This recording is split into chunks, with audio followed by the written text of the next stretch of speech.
ஏங்க இந்த வாரம் மளிகை பில்லு 2500 ஆச்சு. 2500 ஆச்சா?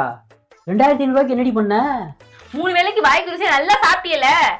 அப்படி என்ன சமைச்சு போட்ட நீ? இந்த வாரம் ஞாயிற்றுக்கிழமை என்னடி சமைச்ச?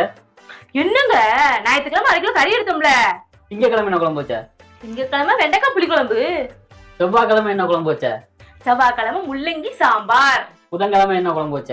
புதன்கிழமை உங்களுக்கு பிடிச்ச முருங்கைக்காய் குழம்பு. வியாழக்கிழமை என்ன குழம்பு வச்ச? தக்காளி குழம்புங்க. சரி அதையும் விடு. வெள்ளிக்கிழமை என்ன குழம்பு வச்ச? வெள்ளிக்கிழமை பருப்பு குழம்பு. சனிக்கிழமை என்ன குழம்பு வச்ச? இன்னைக்கு ரசமும் உருளைக்கிழங்கு வச்சிருக்கேங்க. ஏண்டி இதுக்கு 2500 அடி? ஓ அப்படி வரீங்களோ? கணக்கா பாக்குறிய? ஒரு நாள் இந்த வாரம் ஃபுல்லா நீங்க சமைங்க, சமைச்சு வர காசை பாத்துக்கலாம். என்ன பொழப்பு இது? நம்ம வாழ்க்கை எதை நோக்கி பயணமா போய்கிட்டு இருக்குன்னே தெரியலையே. 2500 தானடி, வாங்கிக்கடி. உனக்கு இல்லாமையா?